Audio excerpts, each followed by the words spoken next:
Та бүхэнд энэ өдрийн мэндийг хүргэе. Шинэ комикто тавтай морил. Мөнхийн хамгаалагч нэртэй. 1-р бүлэг. Хар хорхойн дайралт. 1-р хэсэг. Сарны артал.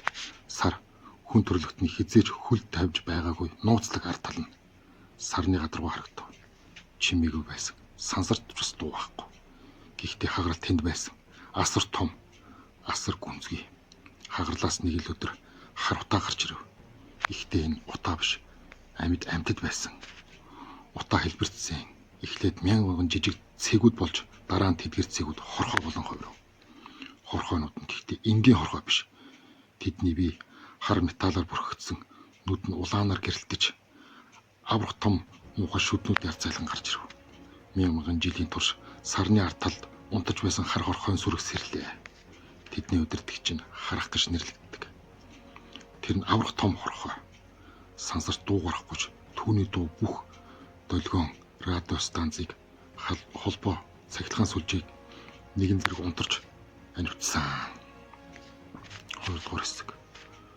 Хотын ихний цогцолт. Өглөө 6 цаг 47 минут. Хот. Баттулга дээвэр дээр зогсож байв. Тэр өдөр бүр үүр цайхын өмнө энэ дээвэр дээр зогсож алсыг хардаг. Хотын чимээ аажмаар сэрдэг. Хаяа нэг машины дуу. Тэнгис Баттулга тэнгэр рүү харав. Тэнгэр улаан болж байв. Үүр цайх улаан бишээ. Энэ бол галын улаан. Түүн өдөр хүчтэй цохилж эхлэв. Хөх тэнгэрийн хүч түүний дотор сэрж гарт нь хөх цахилгаан гарч эхлэвэ. Түүний хочир хөх тэнгэр гэдэг байхгүй. Тэр бодлоо. Хөх тэнгэр дээврээс өсрөв. 20 давхар байшингаас агаар түүний бие цахилгаан болон хувирч хөх гэрэл сумтаагаар тэнгэрт. Тэр дээш улам дээш ингэсч агаар нэнгэрч хүүтэн болж амьсгал нь хөлдөж байв. Харин түүний бие халуун. Цахилгаан түүний дулаацууж хамгаалж байв. Агаарын давхар дуусч сансар эхлэх зааг дээр зогсвоо. Түүний өмнө хар үл байв. Үл биш, энэ бол амьд далай байв. Маш их асар их хар орхой дэлхийр унаж байв. Тэдний бие агаарч татаж улаан ул мөрүүлдэж байв. Тэнгэрт мянган галт сум унаж байгаа мэт харагдана. Тэнгис хөх тэнгэрийн хүчээ надад хүч өгөөч. Тэр гараа өргөв. Гараас нь аян цахилгаан гарч тэнгэрийг гэрэлтэлв. Аян хорхойн сүрэг тусч 100 гаруй хорхойг нэгэн зэрэг шатаж үнс болгон сансарт цацлаа. Гэхдээ 100-аас илүү хэдэн саяараа тэнд байна. Хорхойнууд хариу үйлдэл үзүүлв. Тэдний нүд нь улаасч биес нь хар туяа гарч туяанууд нь нэгдэн асар том хар гэрлийн баг нь болон манай хөх тэнгэр лүү чиглэвэ. Хөх тэнгэр зайлс хийх гэсэн боловч хитрхи олон байлаа. Хар туяа түүний цээжин тусаж тэр сансарт хоош хаягдаж хяналтаа алдаж эргэлдэн дэлхийн агаарт орж галт бөмбөлөг болон нэгэн аймгийн нутагт унмаа. Тэр унсан газарт нь 50 м өргөн тогоо өсч газар чичирхийлж 10 км-ийн зайдч мэдэгдэж байсан. Тэнгис тогооны голд хэвдэж биеийн шатаж цээж нь хар туяанд түлэгдсэн байв. Тэд хүчтэй юм, хитрхи олон юм.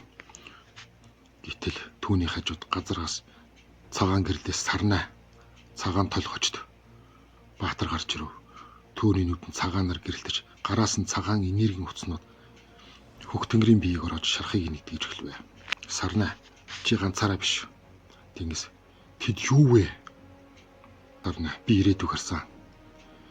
Тэдний хар хорхой гэдэг. Тэд 5000 жилийн өмнө сарны арталд унтсан. Тэдний хат нь хараах нэртэй.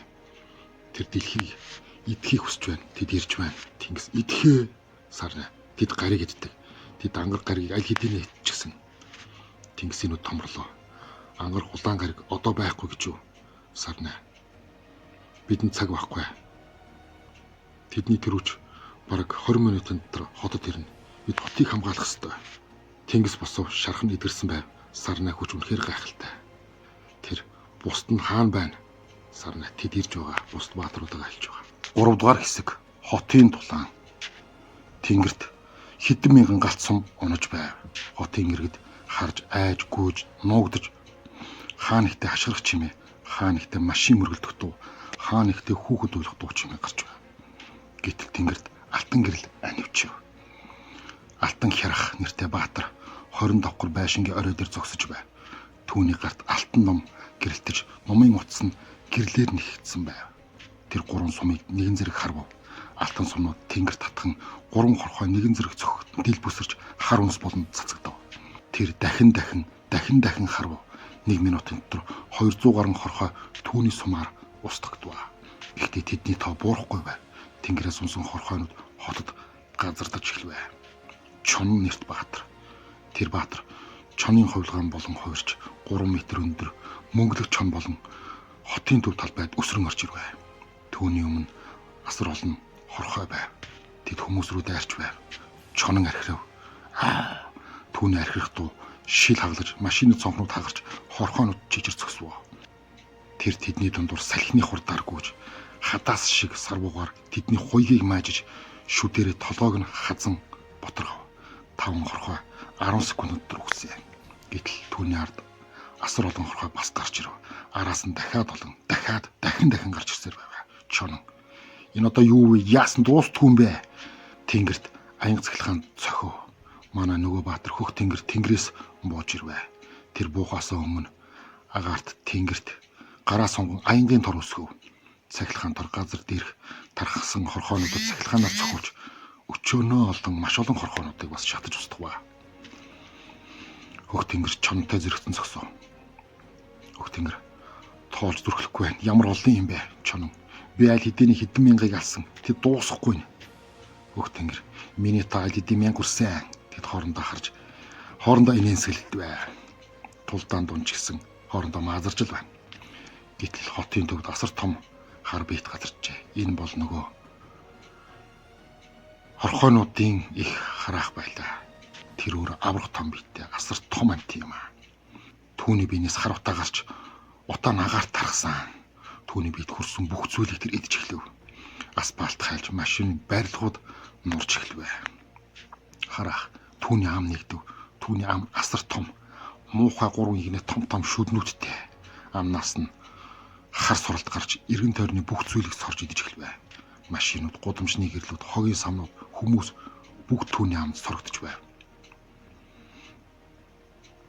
Алтан хярах байшингийн орой дээр зогсоод хамгийн том сум авалтав. Түүний гарт алтан гэрэл давхар ном болон хувирч сум нь 3 метр урт эргэлдэж байв. Тэр харвлаа. Сум нь дууны хурднаас нисч харахын нүд рүү чиглэв. Харах нүдээ ханив. Тэрс дүмхий санаатай. Нүдний зовх нь гам мэт хатав. Сум сахин дээр тусах мэт тесрвэ. Гэхдээ харахын нүд гэмтэйг зөвхөн уурсан. Харах гэж мухарлав. Түүний сүүл нь хөдөлж 200 м урт сунмаа. Алтан хярах буюу Монгол нэр наран цэцэг гэдэг.